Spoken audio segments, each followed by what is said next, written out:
عن أبي هريرة رضي الله عنه أن رسول الله صلى الله عليه وسلم قال: إذا شرب الكلب في إناء أحدكم فليغسله 7. ولمسلم: أولاهن بالتراب. وله في حديث عبد الله بن مغفل أن رسول الله صلى الله عليه وسلم قال: إذا ولغ الكلب في الإناء فاغسلوه 7 وعفروه 8 بالتراب. عن ابی ہریرہ رضی اللہ تعالی عنہ ان رسول اللہ صلی اللہ علیہ وسلم قال: اذا شرب الكلب في اناء احدكم فليغسله 7. فرمایا کہ جب کتا آپ کے برتن میں پانی پی لے تو اس کو 7 بار دھوو. کتا اگر برتن میں پانی پی لے یا منہ ڈال دے تو اس کو 7 بار دھوو. یہاں پر شاربہ کے الفاظ ہیں، کتا پانی پی لے. ایک جس میں والغا کے الفاظ ہیں کہ کتا اگر منہ ڈال دے، پانی پیے یا نہ پیے، برتن میں منہ داخل کر دے تو اس کو 7 بار دھو. یہ حکم ہے نبی علیہ السلام، 7 بار دھونے کا آپ کا حکم. اور یہ طہارت، یہ نظافت اور تقوی اور یہ تقدس صرف شریعت اسلامیہ مطہرہ نے پیش کی. باقی اقوام کا کتوں کے ساتھ بڑا عجیب و غریب تعلق ہے، عجیب و غریب تعلق ہے. 7 بار دھو. صحیح مسلم کے حدیث کے الفاظ ہے: اولاہن بالتراب. پہلی بار مٹی سے دھو، مٹی سے مانجو اس کو، پہلی بار اس کو مٹی سے مانجو. آگے جو حدیث ذکر کی عبداللہ بن مغفل کی روایت سے: اذا ولغ الكلب في الاناء فاغسلوه 7 وعفروه 8 بالتراب.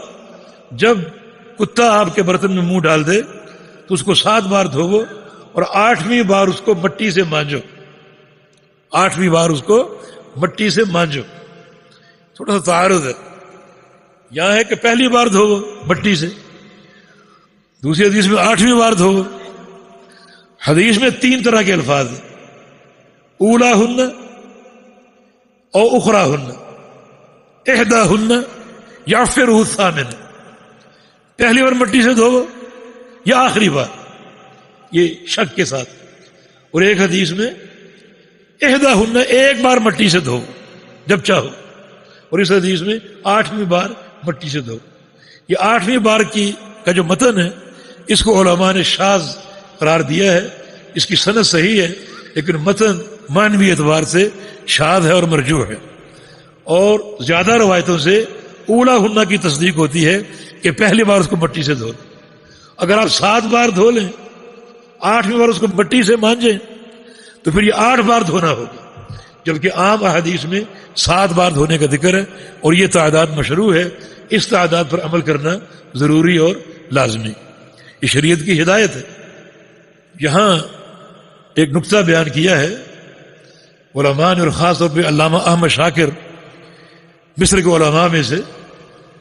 انہوں نے فرمایا کہ اس میں کیا مصلحت ہے، کیا حکمت ہے کہ کتے والے برتن کو 7 بار دھونا اور مٹی سے مانجنا. وہاں کو علماء اور جو باحثین ہیں، سائنسدان ہیں، ان کی تحقیق کے مطابق کتے کے معدے میں باریک سے کیڑے ہوتے ہیں، انتہائی باریک اور چھوٹے چھوٹے.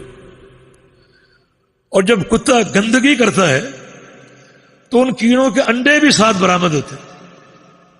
اور ظاہر ہے کہ وہاں بال ہیں، بالوں سے چپک جاتے ہیں، جڑ جاتے ہیں. اور کتا وہ جانور ہے جو اپنے اس حصے کو اپنی زبان سے چاٹتا ہے. جب وہ چاٹے گا تو ظاہر ہے کہ وہ انڈے جانوروں کے اس کے منہ میں پہنچ جائیں گے. جب وہ کسی مقام پر منہ ڈالے گا تو وہ انڈے جو ہیں اس برتن میں داخل ہو جائیں. انتہائی مکروہ قسم کے جراثیم، مکروہ قسم. اور اگر آپ اس شریعت کے عمل کے بغیر اس برتن کو استعمال کریں گے تو بہت سے امراض خبیثہ ان بویزات کے ذریعے آپ کے معدے میں اتر جائیں گے. وہ لوگ انتہائی تعجب کے قابل ہیں جو کتوں کو چومتے ہیں، باقاعدہ ان کے منہ چومتے ہیں. اتنی رذیل ایک مخلوق ہے، اتنی گندی مخلوق ہے. ہماری شریعت مطہرہ تو کہتی ہے کہ جو شخص کتا پالے گا، اپنے گھر میں رکھے گا، روزانہ اس کے اجر میں سے ایک قرات کم کر دیا جائے، روزانہ ایک قرات اس کے اجر میں کمی کر دی جائے گی۔ قرات کیا ہے؟ ایک حدیث میں آتا ہے اصغر القرات مثل احد، سب سے چھوٹا قرات جو ہے وہ احد پہاڑ کے برابر ہوتا ہے۔ اب کون کتا پالے گا؟ لیکن یہ افرنجی کتے پالتے ہیں، ان سے ان کا ایک خاص شغف ہے، چومتے ہیں، چاٹتے ہیں اور مختلف امراض خبیثہ کا شکار ہوتے ہیں۔ تو یہ شریعت مطہرہ نے تعلیم دی، اور اس کو تو حدیث کو پڑھ کر کتنے انگریز مسلمان ہوئے کہ رسول اللہ صلی اللہ علیہ وسلم کے دور میں ایسی کون سی سائنس تھی، کون سی ایسی طب تھی جس سے کتے کا یہ اکتشاف ہو۔ مانا یہ باتیں ساری اللہ کے پیارے پیغمبر خود نہیں کر رہے، بلکہ کسی کے کروانے پر کر رہے، اللہ کے بلانے پر بول رہے۔ وما ينطق عن الهوى ان هو الا وحی یوحی، اپنی طرف سے نہیں بولتے، اللہ کی وحی سے بولتے۔ تو اس حدیث کو پڑھ کر کئی لوگ اسلام میں داخل ہوئے۔ تو یہ نبی علیہ السلام کا امر ہے جو وجوب پر قائم ہے۔ ایسے برتن کو 7 بار دھونا اور 1 بار مٹی سے مانجنا فرض ہے تاکہ وہ برتن پاک ہو جائے۔ ہمارے اساتذہ بتایا کرتے تھے کہ بعض لوگوں نے خوردبین سے تفتیش کی ہے، یعنی کتے کا برتن منہ میں ڈالا اور خوردبین سے دیکھا تو بڑے باریک جراثیم متحرک اور برتن سے چپکے ہوئے نظر آئے۔ 1 بار دھویا جراثیم کچھ کم ہوئے لیکن ختم نہیں ہوئے، 2 بار دھویا، 3 بار دھویا، کم ہوئے لیکن ختم نہیں ہوئے۔ ختم کب ہوئے؟ جب ان کو 7 بار دھویا گیا۔ وما ينطق عن الهوى ان هو الا وحی یوحی، یہ اللہ کی خبریں، اللہ کے انکشافات جو پیارے پیغمبر تک پہنچے اور آپ نے بیان فرمائے۔ شریعت کی یہ تعلیم انتہائی تقوی، پاکیزگی اور طہارت پر قائم۔ جی